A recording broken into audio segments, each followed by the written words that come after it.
Hey, it's DBJ, and just going to talk about the nature of magic. Um, Again, this is going to be another long video because I'm sure I'm going to touch on a bunch of topics. First of all of you out there that are world builders, creating your thing, one of the major steps that you make, especially in medieval gaming, Dungeons and Dragons style, Pathfinder, doesn't matter, within the Ring of Fire, whatever have you, when you're doing these sword and sorcery games, the first thing you think of is magic. Low magic, high magic, those kind of things. So I'm going to go over a large amount of variations of the nature of magic, the kind of magic in your games, and to think about how it's used. I will say the basic world of Dungeons and Dragons uses all of these things I'm going to talk about to varying degrees. And if you want to have a very organic, very lively world where the player characters encounter different things, it would be a good idea to think of magic not from the player character's point of view, but from the world building point of view of how people react to the nature of magic. All right, so a couple of rules I'm going to set down here. First of all is the differences between low magic and high magic, internal magic, external magic, and what I'm calling magic from above or below, divine magic or planar magic, which is not exactly the same thing. And the differences between high and low magic and rare and common magic, which are different things. So let's go over some of these subjects and things that I talked about. Let's go over high and low magic. High and low magic, in many descriptions, means the power level of the magic. So low magic tends to, the description of low magic tends to be very simple healing, very minor ways to alter the environment. Soft gusts of wind, light, maybe a loud sound, moving an object from one place to another, maybe making that object appear camouflaged, changing the color of that object, or the heat, cold, magically adding an external chemicalized element to it, burning it, freezing it, electrocuting it, using acid on it or something. Usually this means, low magic means that magic is not readily available to everyone. So most villages do not have a plethora of magic. There's usually one or a very few people who know how magic operates and to go to them for that advice. Those kind of things. And then high magic tends to be more associated with casting spells at long ranges, spells that affect large groups of people, highly transformable magics, things that change people into other shape-changing and altering stone into flowers and magical creatures. But I'm going to throw in, healing is readily available, and most villages have multiple people who have access to spells. Large cities may have an actual army or militia of spellcasters. They may have a city center where you can buy and sell and trade in magic. But I'm going to separate the high-low magic by adding the rarity commonality of magic. And an example would be Eberron. In the world of Eberron, it's not necessarily that the magic level is high, but that it is common. Common so much that sometimes people refer to it as arcanotech, or arcanopunk, similar like to cyberpunk, where magic is common enough that it has become what is used, what we consider today. So, for example, people can take showers with small rain clouds and magical crystal balls are used to teleconference, and using flying creatures to send messages across large nations is a common thing. Where your lower level magics of your typical wizards and magic users and sorcerers are between like first and third level or so, that those magics are readily available, common, used by the population. You know, cities are lit by light spells cast on posts, as opposed to using torches. Detectives solve crimes by using detect magic as well as other more mundane things to solve crimes. Non-human creatures are more common. You know, you can have a minotaur that is the captain of the city guard and things like that. I still consider those elements to be low magic, low as in level, low as in power, but it is very common magic. The population knows what a healing potion is. The common population knows what a shape-changing spell is. They know that wizards can, you know, shoot spells out of their hands, and they're prepared for it. As opposed to very high magic being common, in which case you're pretty much on the outer planes at this point. But you can still have a high magic rarity as opposed to low magic commonality. So high magic rarity are those things where you have the grand wizard assembling an army of Orukai, you know, and this grand wizard is so powerful, and their magics can transform the environment, but not everyone has access to that level of power. These people become superheroes. They become gods amongst themselves. When you're a 10th level wizard or a 10th level cleric, your power is unmatched because there are very few people of your stature or your power that can, you know, rain down fire from the heavens and such. Also, with the nature of magic, there's the internal, external, planar element. Internal magic, an element in a game where, or a setting where internal magic is used primarily, means that that is where energy is used from the inside. Very much so is often used in Asian settings, where you have like a Zen, chi, where you're using your spirit to fuel your spells, fuel your magical things. And oftentimes they are not called spells at all.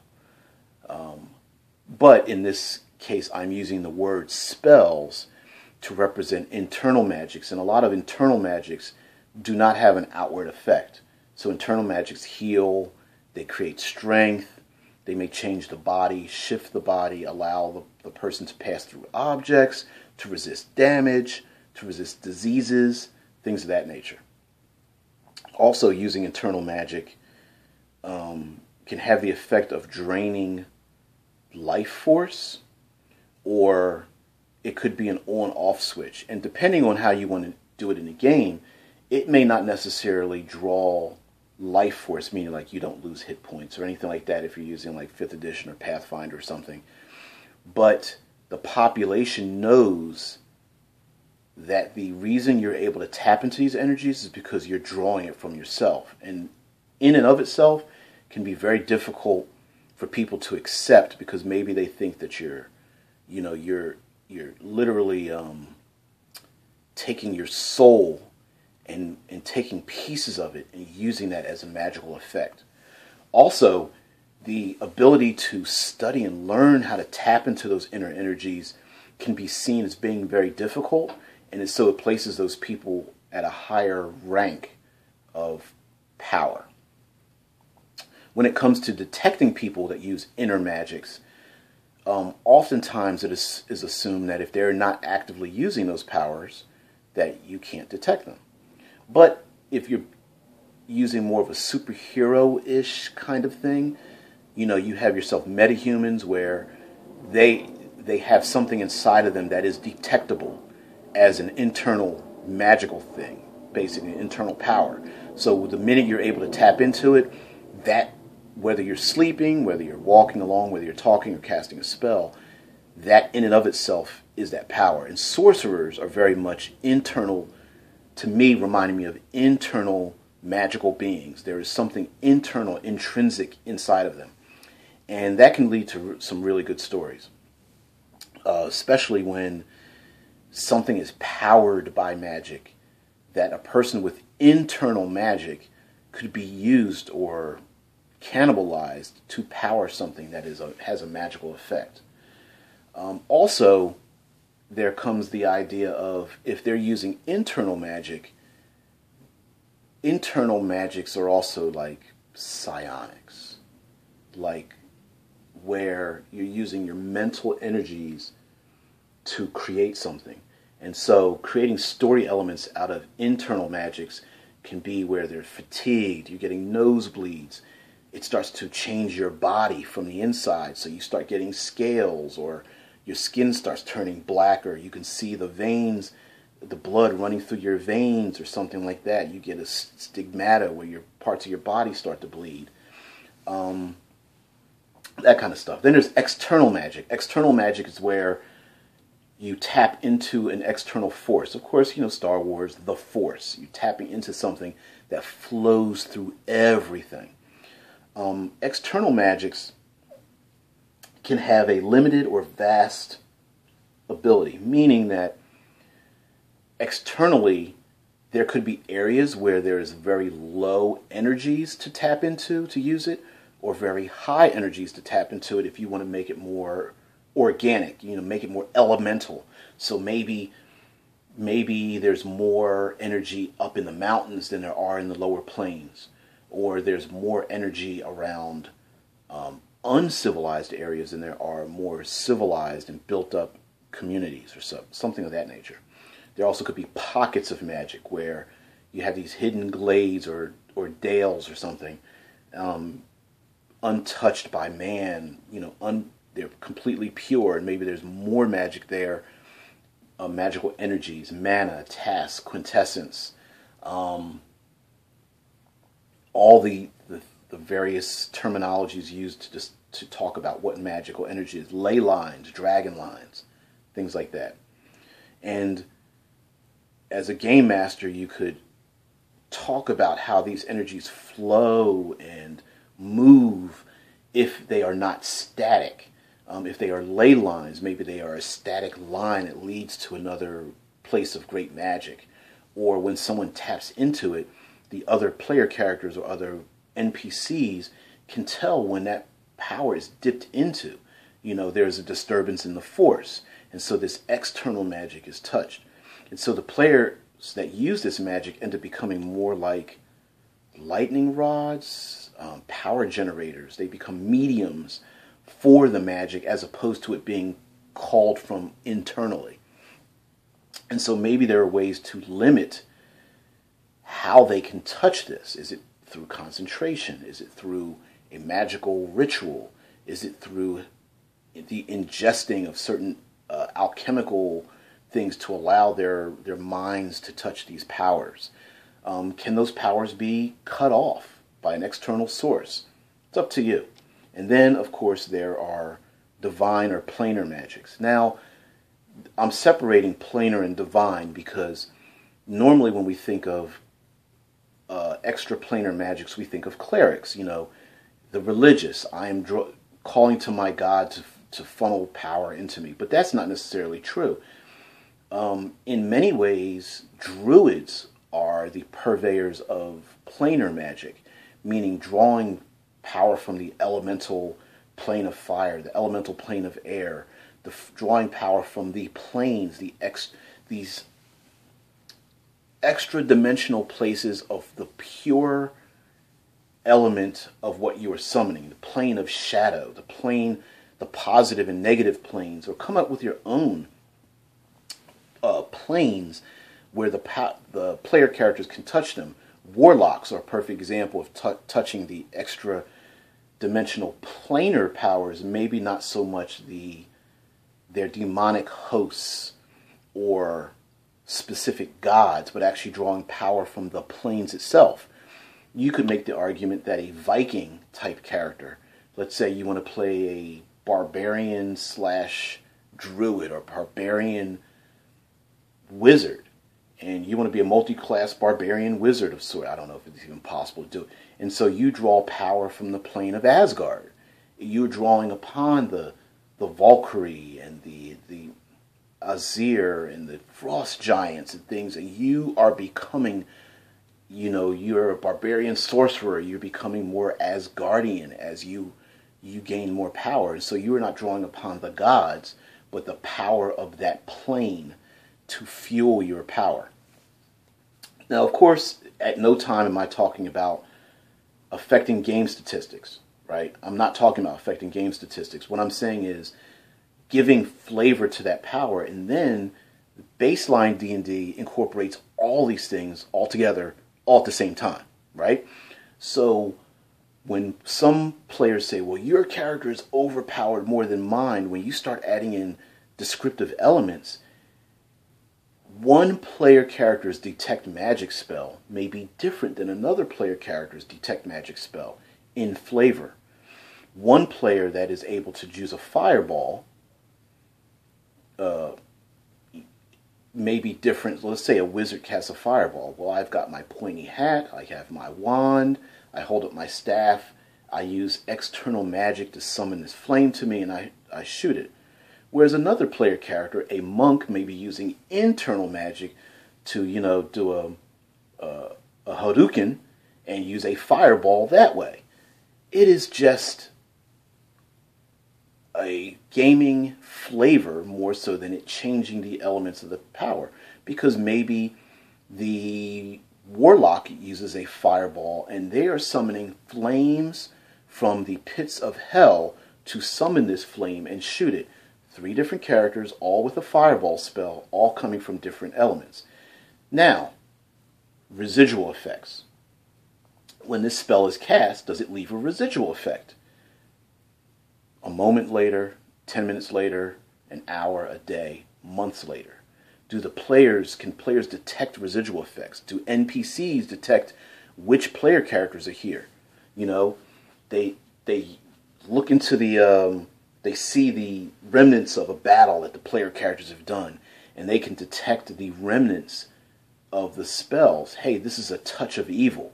I know that player character, the NPC knows the player character that is a warlock, has been here before by the touch of the flame from the netherworlds, as opposed to the wizard who casts the flaming spell, and maybe they do not detect that, or maybe they detect something different.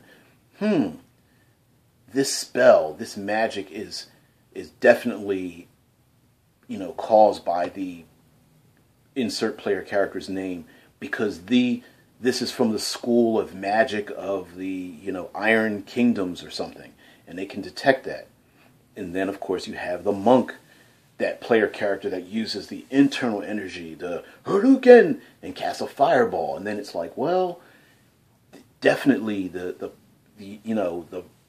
internal powers of Zen, there's nothing else but, the chi at here, the dragon lines have been affected or something.